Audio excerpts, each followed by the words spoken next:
check, I'm good. So I'm Max Ceron, CWB Association Welding podcast. Today we have a really cool guest, Welding podcast. The show is about to begin.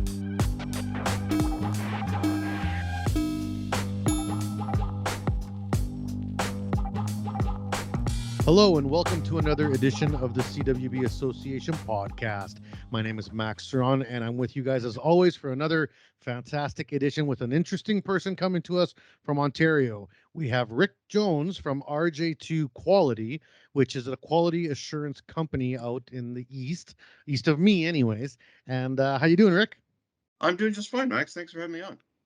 Awesome. So Rick, let's talk a little bit about who you are. Where's your roots? Where's your stomping grounds? Oh, I was born and raised in Kingston, Ontario, the Limestone City. I was lived there for more than half my life still, I guess. Went to school there, and only moved up to the Toronto area, I guess, about 20 years ago, which I guess kind of gives away how old I am, right there. Well, it definitely said a bottom line, not a top line. Right. So. Well, folks can do the math now, I suppose.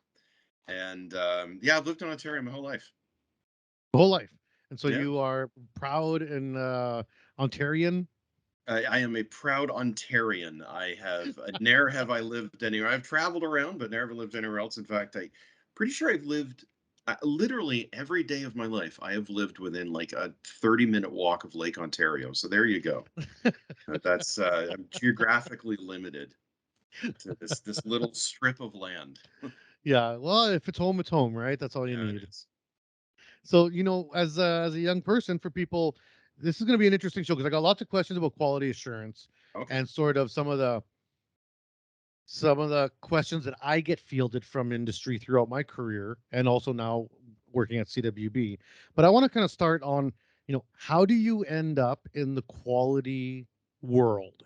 Like as a young boy, were you like checking tire pressures on people's bicycles and making sure that the gears were lubed at the neighborhood, playground or like Oh no, gosh, I went through it.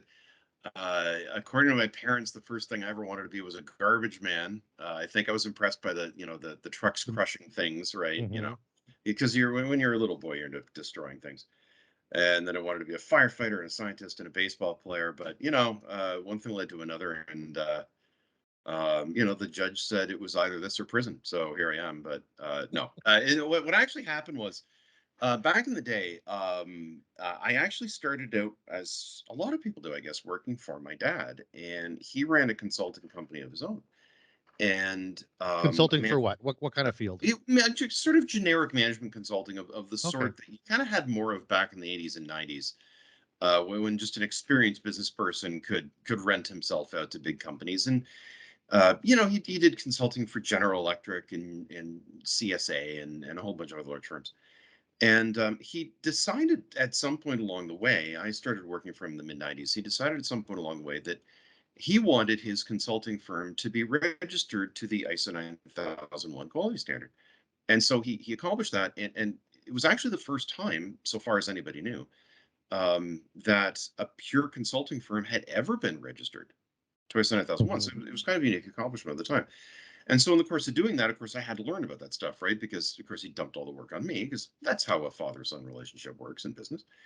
And so it kind of got me into the notion of quality management systems. And I ended up moving over to CSA when he sold his company. And I got into auditing. And I've just been doing it for, the last quarter of a century, pretty much my entire working life after a stint in the Army. And that is it just, I don't know, it just became something that I found really, really interesting.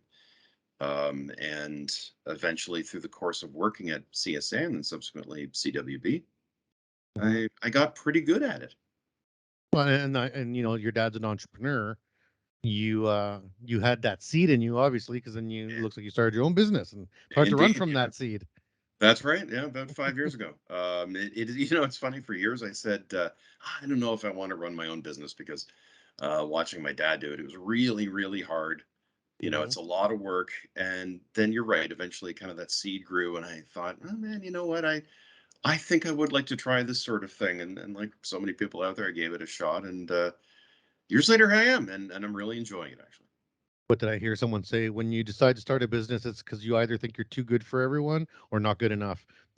Yeah, yeah, yeah, there might be elements of both of that depending on what what mood you catch me in.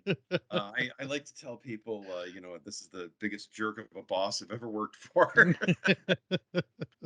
Yeah, like I've kind of always had my company on the side, and it was my main gig for a while, and then Oh now yeah, it's back on the side, and it's kind of ebbed and flowed through the years, but you can't shake it once it starts. It's in you, it's in you, and no, I guess not. And it's as hard as it can be, it's also the rewards are correspondingly very high, hmm and it's neat, of course. When you're like me and you work mostly with small to medium sized business, you're meeting a ton of other entrepreneurs too, and people who yeah. started machine shops and welding shops and all trade type businesses, and it's just it's neat to be able to work so often with people who it usually on a somewhat grander scale than I am are kind of the same kind hmm of folks. So let's go back to the beginning when you were starting to work for your dad. And your dad was like, "Okay, look, we're gonna get into this ISO game," which I had just got into welding in '92, Yeah. and that's right when ISO really was starting to take a foothold in Canada and internationally generally. Yes. Yeah. So I was at a fabrication shop, and we became ISO 9001 or 9002. I don't remember, Yeah. but I went through that whole process of what it takes to become that. But I really feel that most people out there have no idea what that refers to. They know that it's some type of certification, that Yeah. it's some kind of system because ISO, it's an international standards organization. Somehow this is supposed to govern the planet for certain things. But you can see the ISO stamp of a number of different numbers now on a variety of different products and Mhm. companies. Yeah. So, you know, back in the beginning in the 9001 stages, this is like right at the beginning. This is like fairly fresh in the It was Canadian very market. first then. Yeah, it was. Yeah. Yeah. So what was that process then? Let's talk about the then. That's a really that's actually a very good place to start because it was very different back then. So Mhm. I think it was in 1987 that 9001 started, but it didn't really start getting popular until about the time that you heard about it in the mid 90s. In fact, we got registered in 95, and I remember the company that we were with. We were certificate number 2505, and that was literally how we were the 2,505th company. Yeah. 5 years later, I went to work for that company and they were up to like number 15,000. So Yeah. that gives you the idea of how fast it grew. It was just explosive growth in the 90s. All of a sudden, everybody was talking about it. And it was the subject of a lot of Dilbert cartoons and that sort of that business presence, right? That things have. Mhm. So, I mean, the process was basically the same in that you go to like some sort of accredited outfit, like a CWB would be an example, of course, Mhm. and there's CWB has competitors out there, and say, okay, come and have a look, and an auditor comes in when you think you're ready, and has a look. Really, it's a very soup to nuts thing. It's everything from how does management plan out what it's going to do on a very broad scale, and what are our objectives, and going down to what are kind of the processes, both in terms of quality stuff like how do we count our mistakes and how do we come up with corrective actions, and also how do we buy things, how do we sell things, how do we make things, how do we inspect them, how do we train people, and down to the nitty gritty, if you will, of are we controlling forms and documents and stuff like that in a controlled manner. That hasn't really changed over the years. It you would do an audit in many of the basic sort of same processes as you would today. What's changed is that although it's the same, the standard's called the same thing. It's called ISO 9001. It's very different now because we're now up to the fifth version of it. And so, like, if you did it back in the 90s when you would have first gotten familiar with it, when we had to do Mhm. it, it was not the most user-friendly document you've ever read, to say the very least. And if you were not a large-scale repetitive manufacturer, it was incredibly hard. Like as a consulting firm, you talk about banging a square peg into a round hole. I mean, it was not written for that kind of business. And there was a lot of kind of sideways squinting and how the heck do we apply this? And it was like, you had to have 20 separate procedures and it had to be sort of designed exactly the way the standard was designed. And it's just hard. and not Mhm. very bureaucratic and not necessarily always helpful to your business. Over the course of time, through changing the standard over and over again, they've made it less bureaucratic and more about helping your business. So applying it now, I'm not saying it's necessarily something you can do in a quick 20 minutes or anything like that. But it can certainly be applied in a way that actually helps you. I certainly wish that back in the 90s we had the version that we have now. It would have made our lives so much easier. But there would have been a lot less in the way of migraines and a lot more in the way of, hey, how do we set this up so some little 5-person consulting company is actually being helped by it. Mhm. If my people I work with today, they have no idea how lucky they are that it's 2022 and not 1995. But Well, so, the but the supports, process is basically yeah, the same. Yeah, yeah. in terms of going out, finding somebody to come and audit you, and then you get audited every year, presumably after you've gone through some kind of an implementation process. Mhm. That they run the business pretty much the same they always did, actually. Well, and the supports now have evolved with it. Yeah. Like the way to manage inventories, the way to manage just the process stream of any product from, inception to delivery. It now includes shipping and it includes engineers. Yeah. And before, I mean, I'm talking pre ISO, if you were a real fancy shop, you were like doing 5S, right? You were like, okay, I'm a Yeah. 5S shop. And that's lean was just starting to come around and be like, wow, I know where the hammers are. Look at how, Yeah, progressive that's I right. am. Right. And then this is what happened with us. We were a fairly small shop that all of a sudden got big and struck big contracts, and some of them being international. And, there was ISO partners along the chain, and when there's partners of ISO, and this is something many people don't realize, is that ISO feeds ISO. So it's, if you want to jump into the ISO game, it's not easy for someone outside ISO, almost impossible if you're outside of those certifications or Yes. standards, to just slide your product into the stream. So if you want to get in, you got to go all in or get out, right? And so we Yeah. kind of started looking at doing it. And for us at the floor, so I'm at this point like 18, right? I'm just a junior welder, just learning how the process go. Before ISO, if I need a grinding disc, I can just go grab a grinding disc. If I need an electrode, I just go grab electrodes. And then all of a sudden there's a lock and there's a guy there being like, no, no, no. How many rods do you need? They're out of this batch, this number, and everything gets written down. And now it's probably, I don't think it's even that complex now. I think it's kind of backtracked on some of those Yeah. minute intricacies that were being figured out back then. But I did see the payoff. I did see within a year of heartache of rolling this in. And plus, you're at the time we were the first company in Regina to get in on it. So you don't even have other people to lean on to be like, how does this work? We're bringing in consultants from other cities that, Yeah, that's they're, right. they're, Yeah. they're helping us get it going. So it was a lot of screwing around until a year later we had a big screw up. Something went out and it failed, some Oh, type of test. And then when it came to like, well, let's backtrack and see this product, we were able to go back to like the minute and second and rod and time and date and moment of every single piece of that.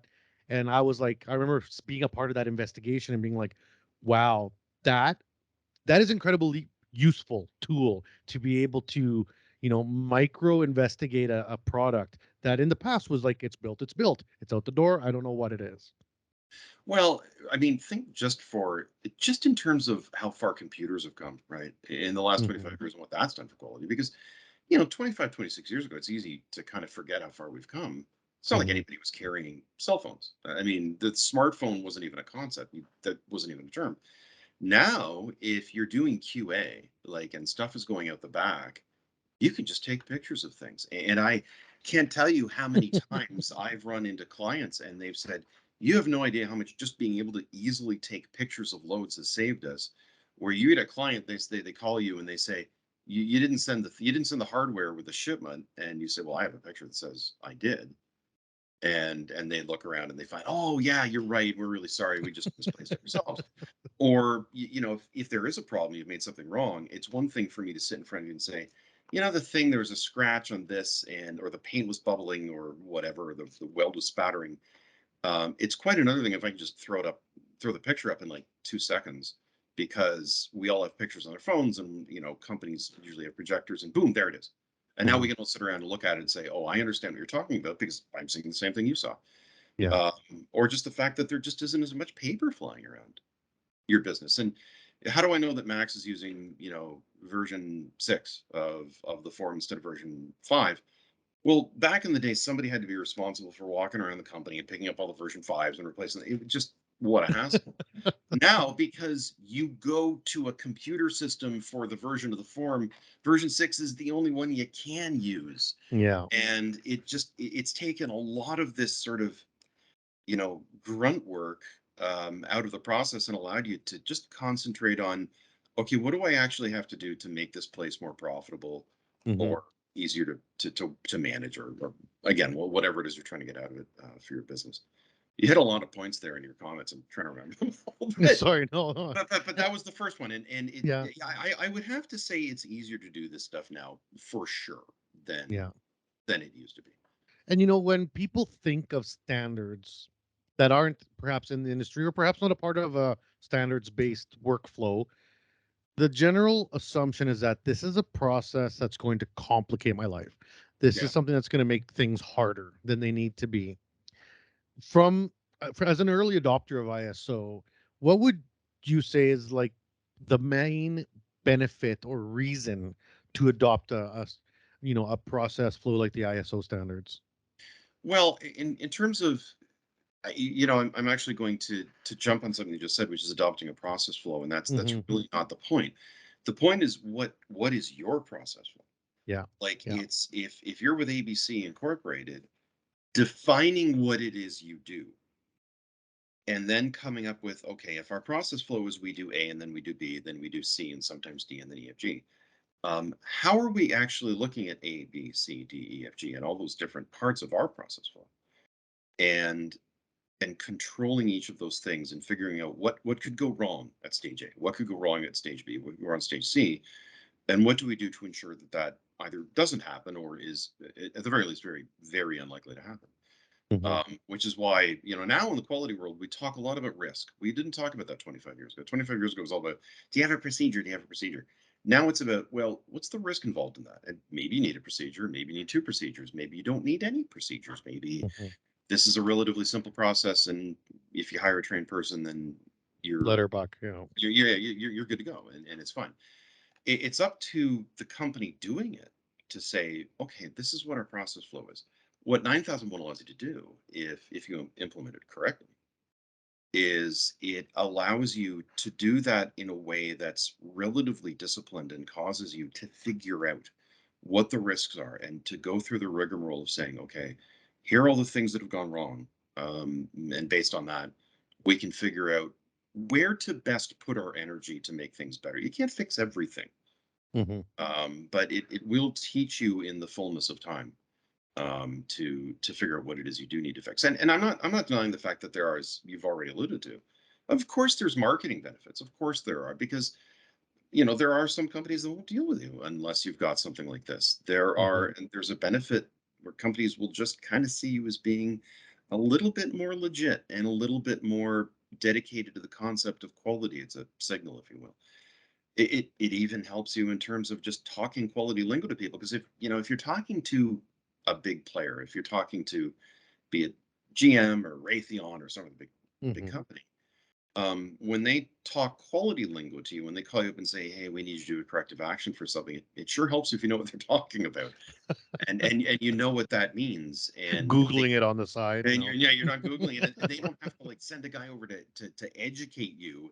Hmm. And you have to host Sally, who's going to come in and spend a day with you trying to teach you what quality management is like. So there's a lot of other benefits to it too, but just I mean, I've had so many customers after a year or two of doing this say, man, this really helped us find this problem over here that we saved $65,000, and this problem over here that we saved $110,000, and ultimately that's what it's about. We're in business and we're trying to make money. Hmm.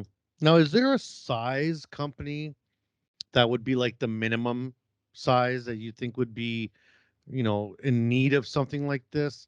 Like if I'm just a single fabricating shop in my garage, would I ever need to do You something could, like this? yeah. Yeah, My yeah. My smallest ever, the smallest client I've ever worked with had 3 people in it. Yeah. Or I've actually done one. It was basically one person, but he had 10 contractors. Mhm. So you could say it was one, you could say it was 11. Kind of depends on how you look at it. So no, there really isn't any sort of minimum size at all. I would guess the average size of the company that I work with is pretty small. It would probably be between 20 and 30 people, ranging between, like I said, 4 up to a few hundred. Um, but then that's sort of my specialty. But no, you can be pretty small and get into this sort of thing. In fact, I would submit to you, strange as it might sound, that I think the smaller companies get more out of it. Oh, If you're in a big outfit, like if you're sitting down with, and I met this one client a couple of weeks ago for the very first time, and I'm not saying I can work with them, I am, but they've probably got 400 employees, and they're mhm. part of a much larger company, like we're talking thousands. Like they understand probably 95% of what's in like a 9001. They've got process experts, they have process maps, they have a non-conformance system, because how could they not, right? Like it's a To get really, that big in the first place, yeah. to get that big in the first place, yeah. And of course, when you're that big, you're going to have in-house experts. You're Mhm. large enough that you've got your own quality department, and the quality director, she's got 5 people working for her, and they've got a QA team, and they've got a document expert. Whereas if you're in if you're sort of like a fab shop and you got 25 employees, Mhm. you can't have a full-time quality director. You're not large enough. You're not going to have a documentation expert. You've got an owner, 5 managers, and a A few couple of foremen, yeah, supervisors, a bunch yeah, of welders. Right? yeah. That is basically the scale that you're at. And so, and again, I've worked with more of those companies that I can shake a stick at. They're learning a lot more from the process. I'm not saying you don't have some pretty sophisticated people running small companies, and I'm not saying Mhm. that larger ones that need help. But that's generally speaking sort of how you see this working out, is that the smaller company gets a bit more, and a bit more learning, and a bit more education on average, uh, Yeah. than the larger one.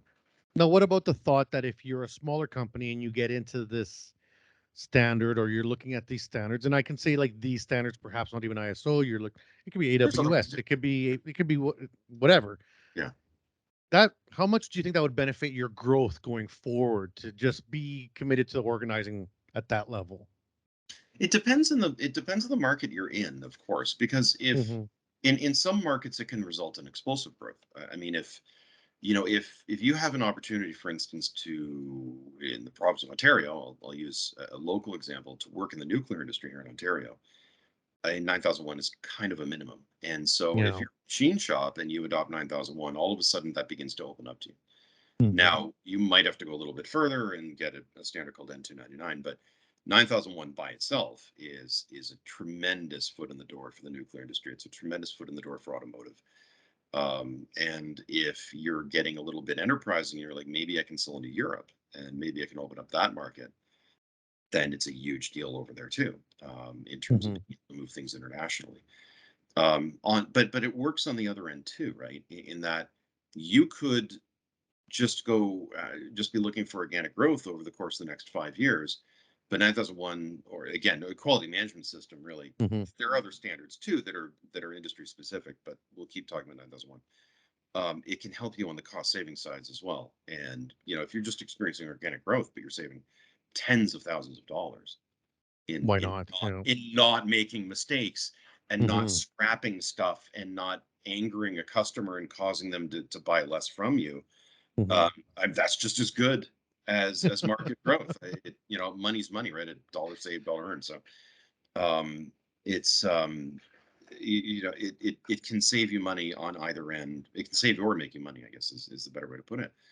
And heck, even maybe just allow, again, the small business owner to spend 40 hours a week making the same amount of money instead of 45, and Yeah. every minute counts.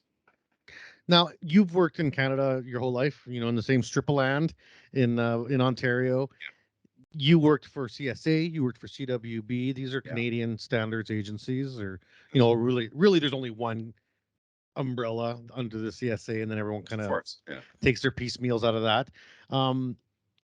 Why would there be the need to adopt an ISO over a CSA standard that may or may not be in the same, area Well, of industry.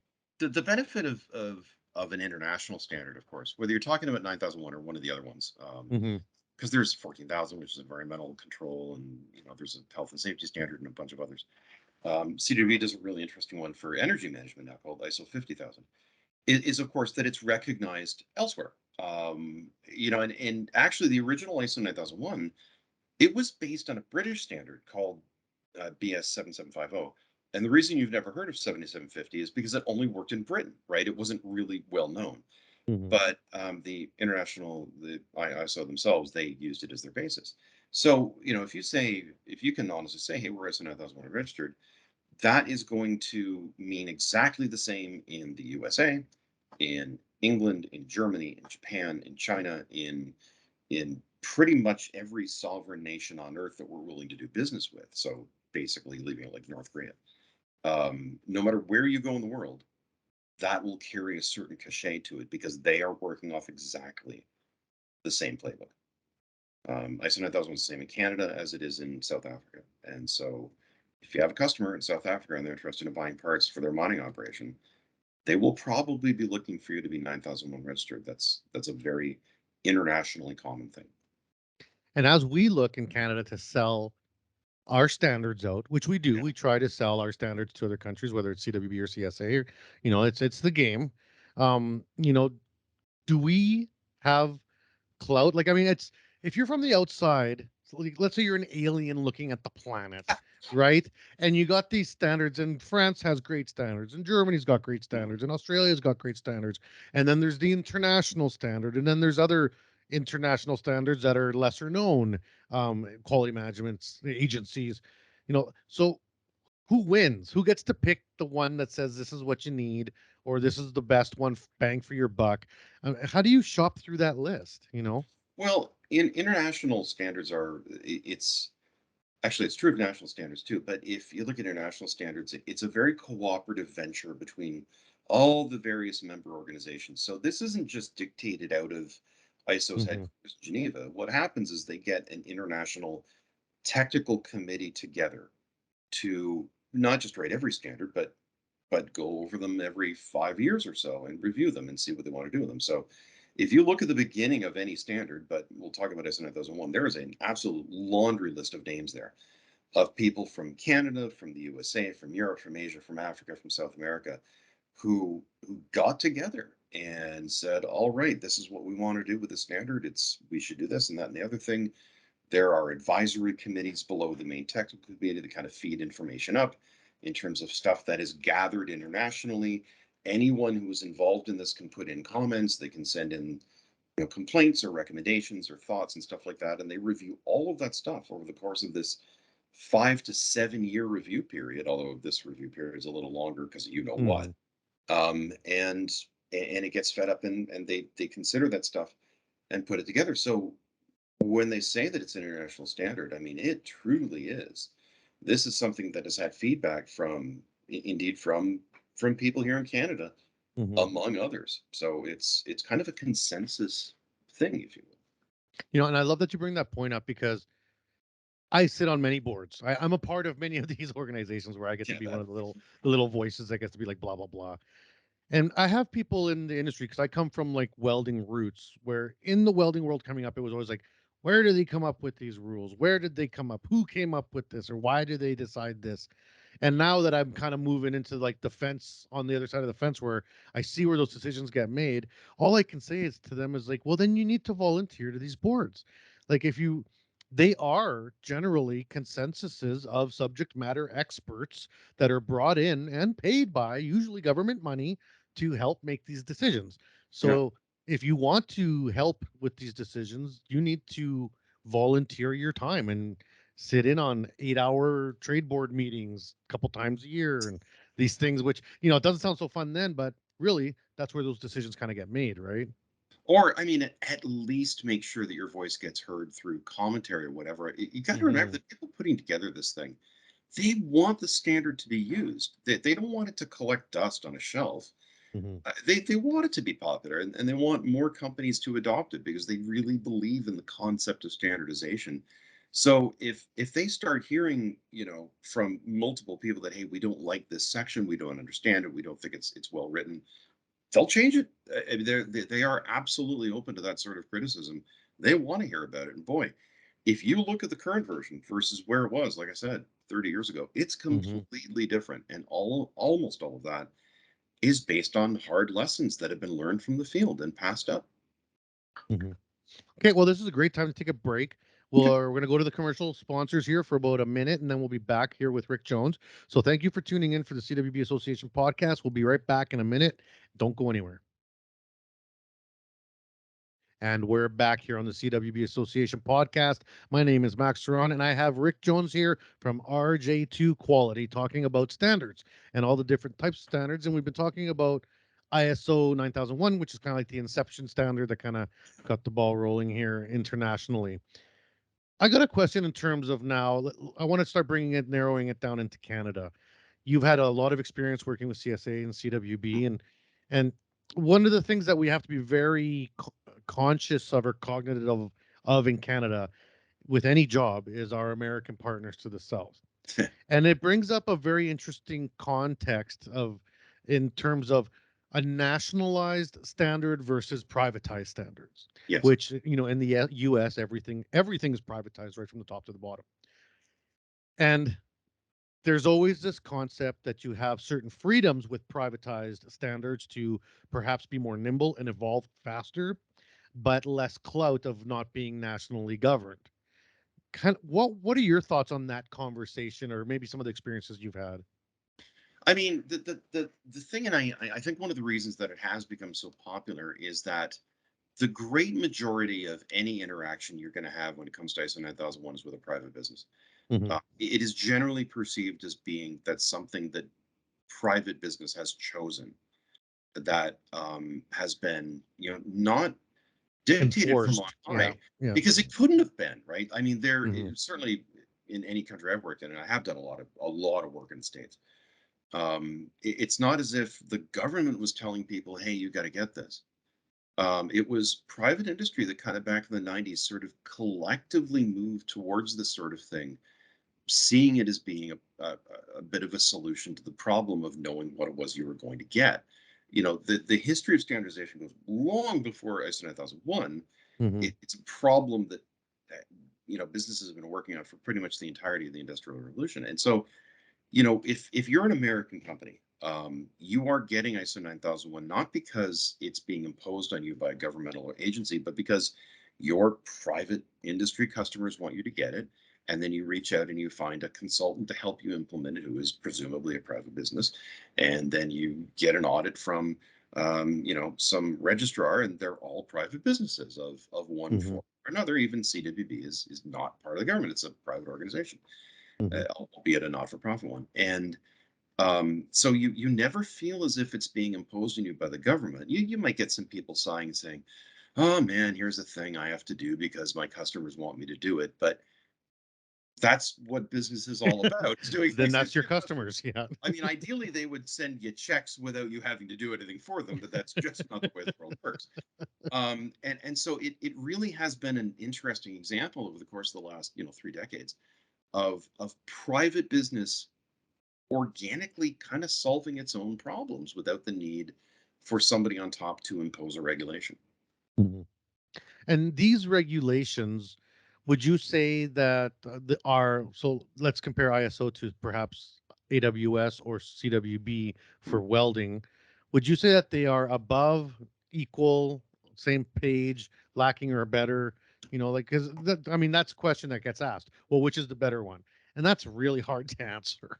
Oh, yeah, and I don't think Yeah, there's an answer. I don't think there's an yeah. answer. I would reject the premise of the question. I mean, if you think, for instance, about the most common CWB standard, which is W47. Hmm. First of all, I mean, it has a different purpose. There are Yeah. some commonalities, but the purpose of W47 is to ensure that a company does fusion welding correctly, whereas the purpose of 9001 is much broader in scope, and it's about Yes. general quality management.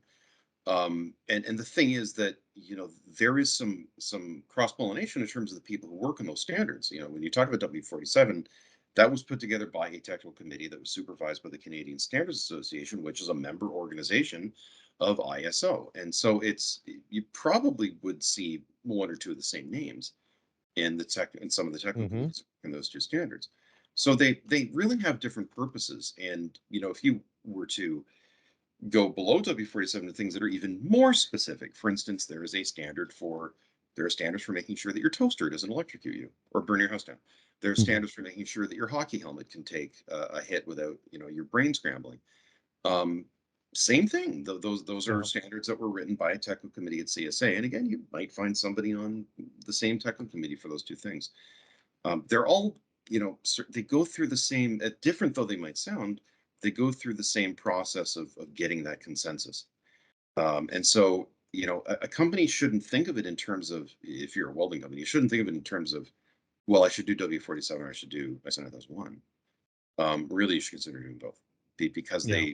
they really assist one another in terms of this helps you do welding correctly and make sure you know how to weld. ISO 9001 helps you profitably run a company that does welding, if you see what I mean. Yeah. And I've noticed in the last, I'd say, 5 years specifically, a lot of cross pollination that's just openly done now in between standards. So, for example, in welding, GMAW electrode certifications would be like, okay, well, in SMA, we have like the Canadian version with kilopascals, and in Yeah. AWS, we have it in pounds. Okay, so there's like these minor differentiations, but generally language is all the same. But with MIG wire, it was always like there wasn't a Canadian version at all. It was just they just use AWS. Yeah. And then just recently in the reissue, it's now the ISO. Now it's like, oh, actually, we're going to use the ISO, and when it's just like a cut and paste. We're just going to take the cut and paste out of the ISO standard that seems to just fit all our purposes perfectly, and we're going to plop it into here, and we're going to say we're going to follow this one because it ticks off all the same boxes that we needed ticked off anyways. And I think that that's something that's going to happen a lot more as standards get, well, they keep getting improved on. Like you said, they're Yeah. constantly a living document that gets improved on. And at some point, they're all going to sort of kind of start to align with each other. Oh, I don't think there's any doubt about that. I mean, you're talking about, especially when you talk about quality management.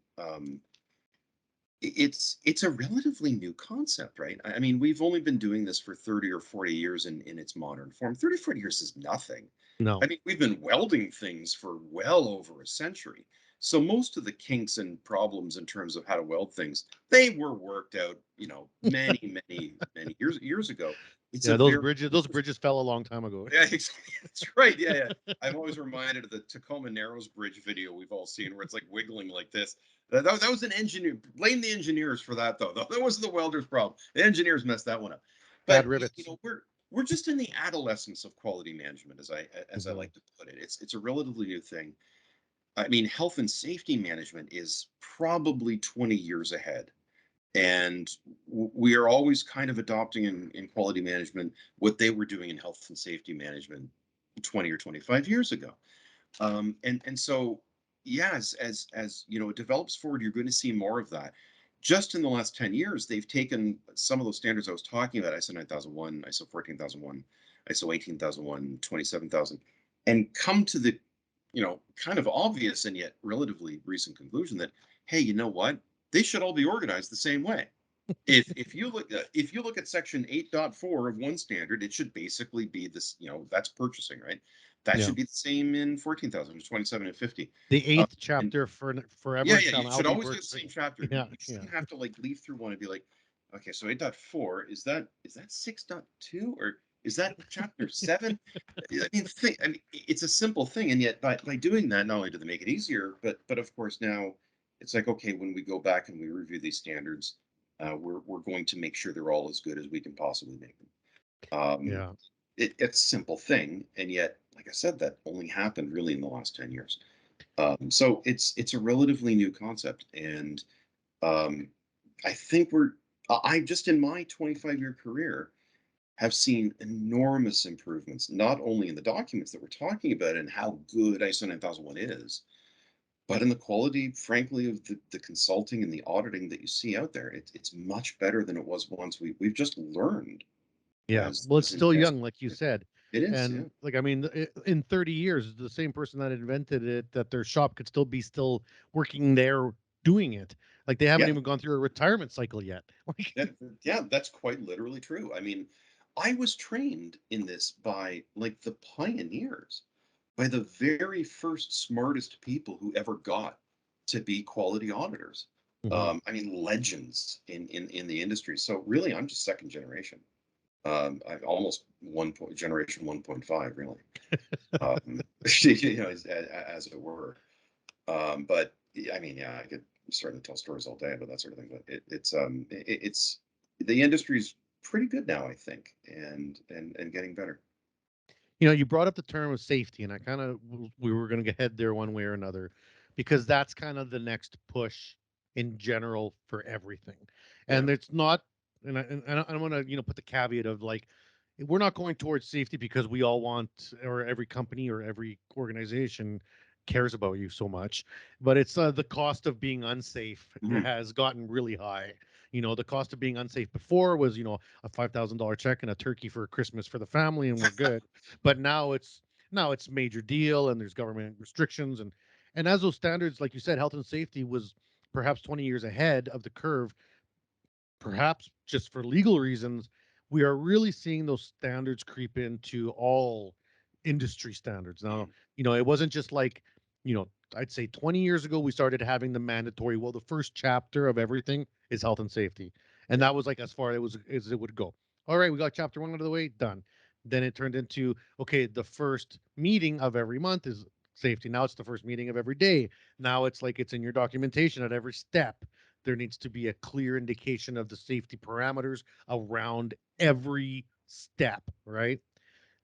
How have you seen that development of bringing safety into standards, which is generally be seen as two streams? Well, I mean, first of all, it is you are starting to see standards be written with a mind towards safety, even if they're originally not about safety. Mhm. I briefly mentioned the N299 nuclear quality standard, which now requires like it talks about safety culture and a safety policy and stuff like that. I mean, this was a pure quality standard, pure quality, and now it calls out safety. ISO 9001 sort of implies that safety is involved in the sense that it talks about the work environment, in the sense that it talks about having to meet regulations, which of course, the majority of regulations that you have Our to meet safety are implied, safe, yeah. health safety Yeah. related. Yeah. It's just how it is. And if I'm doing an internal audit on somebody, and we're looking at training records and training plans and stuff like that, you better believe that we're going to look at things like whether or not they've done their women's training and stuff like that. And the thing is, though, that like if you ask me to draw that hard line between where safety stops and quality starts, I can't do it. No. It just doesn't No. work that way. I mean, aside from the obvious and the fact that if the place is unsafe, then it's going to get shut down by the government, then you can't make money and you can't serve your customers. Your customers are going to expect a certain degree of attention to safety anyway, sometimes more than others. If you're, for instance, you're working at a multi-trade company, let's say, which is a common enough thing in industry. I mean, if I'm sending tradespeople to your company, I'm sending electricians, I'm sending plumbers, I'm sending millwrights. One of the things that you're going to expect is that they will be trained and that they're going to have safety certifications and all that kind of stuff. That's a fundamental part of the quality of the service and product that I'm providing you, is that those people are in possession of the safety knowledge and qualifications that they need. There's no way to divide those things apart. They're fundamentally one of the same. If I am providing you the transportation service, like let's say I own a carrier, I'm a trucking company, safety is such a huge part of the service that I'm offering you. If Buddy gets his truck stopped by MTO because it's overweight or because he's not Mhm. keeping his hours of work logs correctly, and it slows down your product getting to where it's supposed to get to, again, safety is quality. Or he Uh, runs a red light and or he runs a gets red in an light and hits accident, him, like, oh yeah, and man. causes an Yeah. accident. Now that's obviously at the high end. Mhm. But the thing is, too, when I'm working with a company and talking to them about what quality management systems, whatever the standard will do for them, it's all about whether or not it helps the business. And your business is not helped if it's not safe. It's all part of again, what are the risks to this company? And if the risks are safety related, boy, that's got to come first, right? You're a Mhm. heck of a lot more concerned about, Buddy can get his hand cut off than you are about whether or not you signed a form. Yeah. It Yeah. certainly comes first. My first job in like an actual industry was my dad. Before he started his company, he worked for DuPont. He was an executive at DuPont, and Chris Grant of Kingston, the DuPont Nylon Works is right down there on the water, right? And so one summer he got me a job doing summer relief. And boy, you talk about a company that was obsessed with safety. I mean, they were industry pioneers. And the most, probably the greatest lesson I've ever got in my entire professional career when I was 19 years old, and it was the orientation day, right? And out of 8 hours of orientation, it was 7.5 hours of safety, right? So we're sitting there learning all about safety. It's not the most exciting thing in the world. So all these, university students are kind of half asleep. And the guy says, one of our safety objectives is we want more safety incident reports. We want like a 5% increase. And of course, every hand in the room goes up. And we all say, well, you don't mean an Why? increase. Yeah. Yeah. And you mean a decrease? And the guy's like, no. What, a decrease? Absolutely no. Oh, more incident reports. Okay, well, whatever. Again, we go back to sleep. Well, a few weeks later, there I am at the T43 spinning line, these spinning machines that make carpet fiber, and the inside of a nylon factory, for those listeners who have never been in one, and I assume which is the great majority of them, looks dangerous. Boy, does it ever! It's a factory's factory, and nylon, it starts as this goop that is heated up to like 500 degrees Celsius and has to be kept at very high pressure, and then it's like it's squeezed through red hot dyes that it'll the polymer will turn into these fibers, and then it's spun in these crazy machines that spin this fiber. It looks like you should be able to hurt yourself. So I'm stepping up to one of my spinning machines that has just gone down, so I have to restring it. And as I'm stepping over the yellow line, I'm pulling my glove on. Well, one of the other workers, not a supervisor, a worker, comes up to me after I'd strung up the machine and says, "Hey, Rick, I couldn't help but notice you were pulling your glove on as you're stepping over the line. You're supposed to pull it on before you step over the line. We should fill out a safety incident report." So we did. And I never got in trouble for that. But a week later, there was a great big sign over the T43 area that said, "Make sure you put your gloves on." And you laugh, but I will tell you this, and it's literally Hmm. true. Back then, it was safer for a person to work in that factory than it was for them to stay at home. That is Yeah. literally true. By the way, that's something that DuPont measured. So I still tell people that story today because it illustrates the fact that when you're talking, that's health and safety, right? Years ago. Hmm. But it's true of quality too. You have to be honest about every mistake that you made and record this stuff and figure out what the patterns are. Because by knowing that and by measuring it and by looking at the trends and saying, well, this is the problem we have a lot and this is the problem we don't have as much, that's what's going to tell you Yeah. what you can do to prevent the problems in the future. So it's funny how, health and safety and quality, they just flow together, man. If you don't have the information or the data coming back, how are you going to improve? Right. Yeah. Yeah. You can't manage what you don't measure. Everybody should watch the movie Moneyball. That's what it's about. It's about knowing what to measure, that you can manage things. And it remains surprising to me how many companies, and I'm not shooting anybody down. It's just human Hmm. nature. But you try to manage things based on your memory and by assumptions and what kind of you think happens, and you really shouldn't do it that way. You should, to a reasonable extent. I mean, you can't spend all your time day after day with spreadsheets. You gotta handle your customers and stuff like that too. Yeah. It doesn't take that much measurement, quite frankly, to just learn some really good lessons and find a way to, oh, what do you know? We just saved $19,000 with a simple little fix. Well, at the end of the day, if you can save money too, that's a big selling point for a company. It's like, okay, Yeah. we all care about the employees, sure, but Mhm. do you want more money in your pocket too? Well, sign me up. Like that's always the big one. I Yeah. remember when I was first taking safety courses for welding, they talked about grinding discs, and there's a specific disc called a zip disc. It's very thin, a 5/64th. It's made for cutting only, Yeah. and any Yeah. type of deflection, they explode. Yeah. Right? So we were supposed to. I took this class, and they said that every time a disc explodes, you're supposed to submit that to OH&S, to your local provincial OH&S. Keep track of how many discs explode, the batch number, and where they come from. And I remember thinking, like, what a waste of time. Like, these things blow up all the time. So I took this information back to our shop because I was a safety guy, and they told me, you got to learn, bring back the report, and let everybody teach everybody what you learned.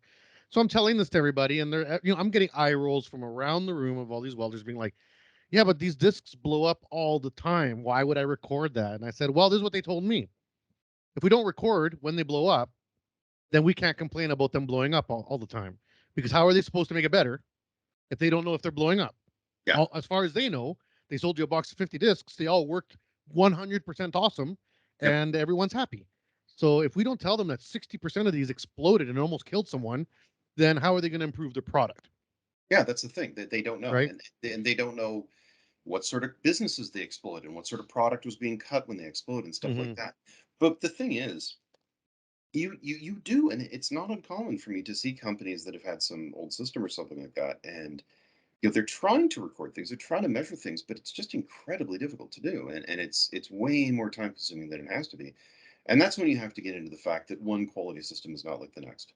Your quality management system has to be reasonably well designed, and Hmm. if it takes you, you know, 30 minutes to record that a zip disk blew up, oh my goodness, Then and forget about it. Yeah. yeah, yeah, forget about it. And the thing is, people are like, it's like water going down a hill. It'll always find a way around the rock, right? And if you're Hmm. just putting rocks in people's way, they're just going to get around it because they want to get back to their jobs and they want to do Yeah. because they're really being paid for.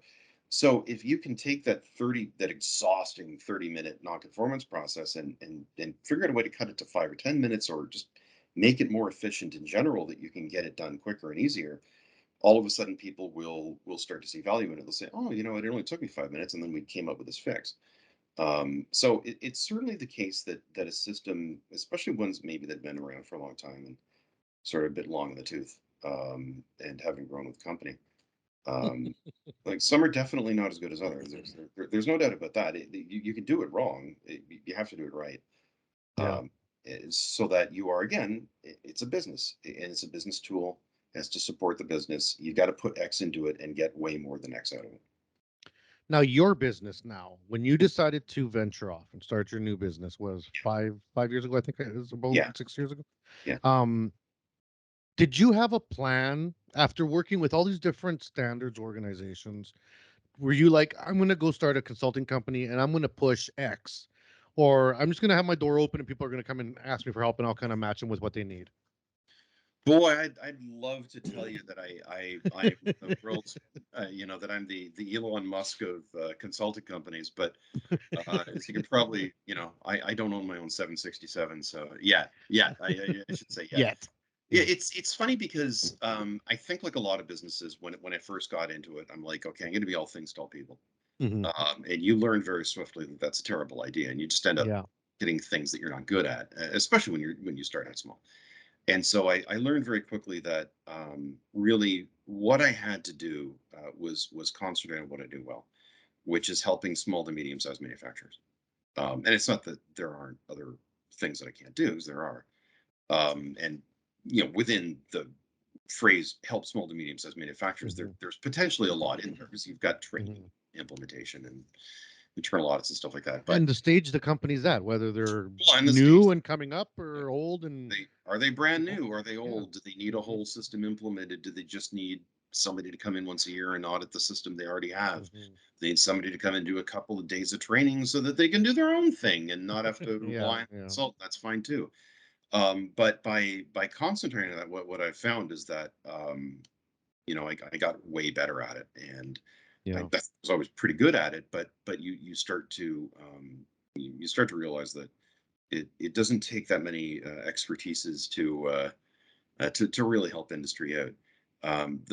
The long term goal, obviously, is to get a bit bigger and scale up. But for now, helping out, small to medium sized business, is, yeah, it's, especially manufacturing. Hmm. It seems to provide me with plenty of opportunity, throughout North America.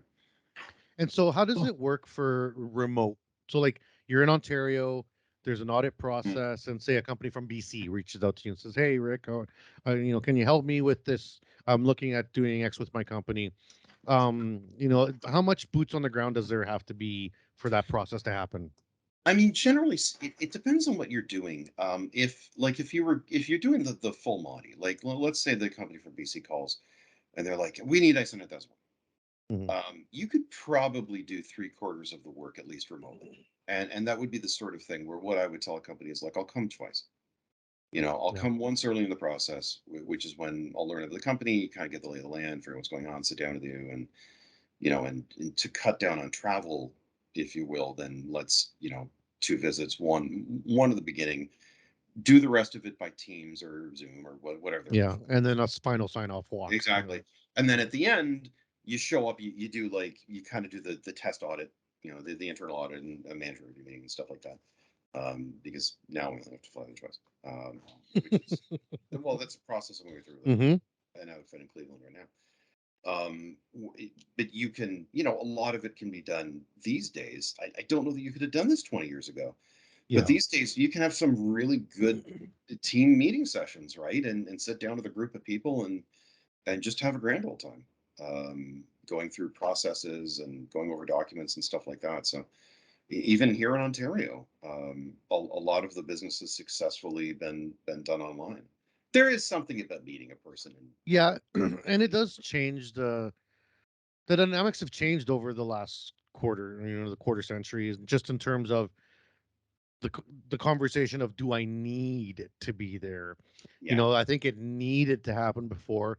Now it's do I want to be there? Do I need to be there? Where are where are the lines? And also, how much of it is around you?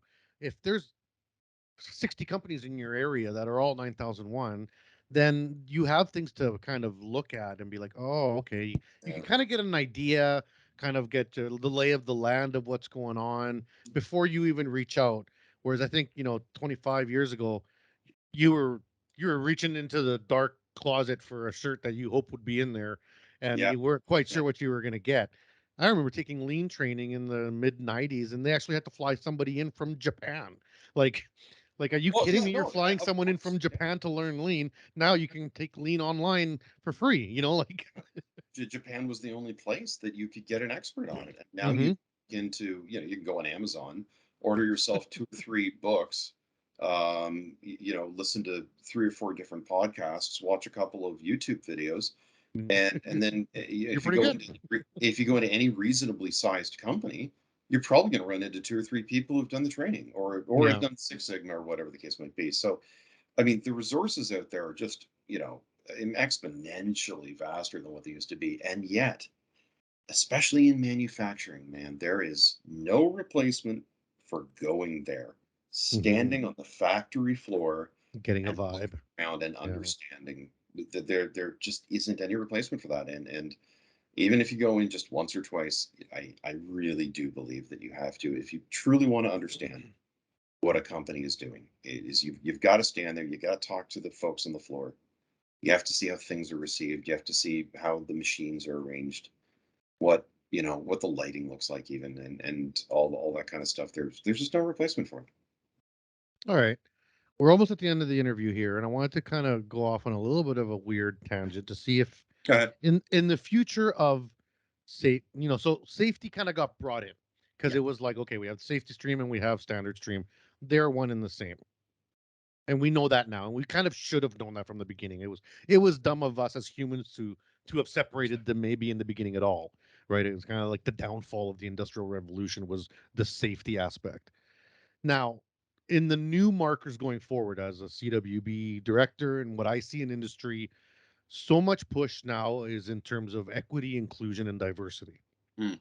The planet itself is going to be just completely diverse forever, ongoing. That's Well, just, yeah, just yeah. is what it is. It's the nature of the Yet universe. Yeah. it is, but our trades still are 100% not showing what the rest of the world is doing. Yeah. And for some reason, this is real. And I mean, I frustratingly sit in meetings where I'm like can't answer any questions, and why as humans can we not seem to be diverse in our trades? And it's not like a North American problem, it's the same in every country in the world. They're not filtering in at the same rate as other trades or jobs or careers. Could you see, or do you see perhaps some of the diversity equity and inclusionary aspects of our social push entering into the standards world? I think yes. I'm going to say that it's almost certain to happen. There's already sort of a hint of it in 9001. It makes sort of this oblique reference to the notion of social issues when it talks about the work environment. Work environment used to be all about, is there particulate in the air and do you have the right lighting? And now Mhm. it talks now about the notion of sort of the psychological work environment, whether or not people feel it's a safe workplace to work in, which inevitably gets into, am I comfortable working here based on my sex, my race, my gender, Mhm. um, and that inevitably is going to find its way into the sort of thing. And of course, again, like I mentioned before, these standards do make reference to the fact that you have to meet regulations and stuff like that. The thing is, too, you know, the underlying basis of this is making your customer happy, right? Is meeting customer Mhm. requirements. Sooner or later, you're going to get to a situation where customers, and it'll start with the big ones, as it always does, they are going to have expectations of you, that you have equity statements, that you have diversity targets if you're sufficiently large that it's statistically Mhm. meaningful, those sorts of things. And an industry or a business that is in a position to um, where they have to do that sort of thing, just it's going to be something their customers will expect of them. If it is something that your customer expects of you, then a quality management system like ISO 9001 is going to expect you to do it, and there's no way around it. And so you're going to have to demonstrate to your auditor in the year 2038, or whenever it ends up happening, do we have some sort of equity and diversity thing? I mean, hopefully we will eventually, as a race, as a species, meet, eventually get to the point where we're not going to have to worry about this sort of thing, and it just happens because it's the way that we are. But it inevitably is going to be adopted by these standards, one way or another. The thing is, too, as you know, and I mean, we're sitting here, we're in the CWB podcast right now. We all know that there aren't enough people in the trades. No, There just aren't. It's a horrific it's lack a of it's a available. disgusting statistic that I deal with, It's and terrible. it's a huge part of my mandate now. It will be probably till the end of my retirement. Is how do I get more people into these trades, and how do I push more? And as a not for profit, I get funding from my company to Yeah, literally try to push people into welding, because yeah, I'm pushing 400 people for 6,000 jobs. And it's like, yeah. and immigration's not going to answer it. Breeding is not going to answer. I don't know what is. No. Well, Like, I literally, and you're talking about diversity. I literally have a company who their solution to a lack of it was machinists in their case. They paid big time bucks, like I'm talking five figures, to sponsor a couple of people to come in from South Africa, thereby increasing the diversity quotient. But they literally, I mean, that literally is the extent that they had to find people to run CNC machinery. mhm, So obviously companies are, because they're not going to have any other choice. They're going to have to open their eyes to new sources of talent. And that means sometimes going out of your comfort zone in terms of the sort of diversity that you have in your workplace. It can't just be local people. It can't just be people in a particular demographic. It can't just be a particular sex or a particular ethnic background. You're going to have to grab people, that can you know do the job. who Period. are just smart and Yeah. talented and can be trained or come in with that kind of training. Mhm. I mean, being in Canada, you know the importance of immigration to our economy, the fact that it's our lifeblood in terms of bringing in talent. And unfortunately, COVID really cut down on that over the last 2 years, Mhm. slowed the trickle. But we're going to have to open our eyes to the availability of talent, whether it's overseas, whether it's here. So I think economics is going to force our hand. Diversity is just good business. It just is. If you Mhm. are cutting your talent, Like outlook 80%. by 80%, you're just murdering yourself business Yeah. wise. And especially, I mean, how can you possibly afford to turn down talent right now? It is so hard to find. It's by far the number one risk that my clients face right now. Number Yep. one is talent. Number two right now is supply chain, but I expect the supply chain problem to be solved in the fullness of time. Is Talent, this finding labor is going to take today's longer. Monday, isn't it? Yeah, yeah, yeah. Yeah, it's Monday. So I've already had 2 calls from one from the West Coast and one from the East Coast, 2 different shipping yards being like, "What do we do? Yeah. We need hundreds of people over Oh the yeah. next couple of years." And like even if every high school student got into welding today, that doesn't solve the problem. You know, You like know, oh, I do not have a client who is not short at least, a few people. In some cases, it's not just a problem now, but they're very worried about where they're going to be 5, 10 years from now because they look at hmm the floor and they say, man, yeah, I got a lot of people retiring in the next yeah. 5 to 10 years, and I am really worried about replacing them because it sure isn't easy to replace one of them now. And No. so I strongly support the CWB Association's mission in that regard. Well, right now we're trying to get Ukrainian support on our website as fast as we can. No, and I'm not kidding because I'm an immigrant, I'm a refugee, and we came under duress, and we got put to work right away because of a good immigration policy in the 70s that was very direct, and we Mm, kind of dropped that immigration policy in the 90s, and kind of now I think it might start coming back where it was like open the borders up to tradespeople from other countries, not just doctors and lawyers, where we always seemed very happy to bring over doctors and yeah, high-minded, people with doctorates and masters to come work in Canada. Let's spend the next 10 years opening the door to tradespeople. Let's get all the glaziers and welders and fabricators and woodworkers and masons. We need them, all of them. yeah. And the Ukraine, and this is an interesting thing that I'm going to say, and hopefully I don't get in trouble, but I was in a meeting and we were talking about the Ukrainians and how we can help because as a not-for-profit, I'm very interested in being able to maybe I can offer training as soon as they come off the Yeah. plane, get you some training programs and get you out working anywhere in Canada. Really doesn't matter because we have national reach, right?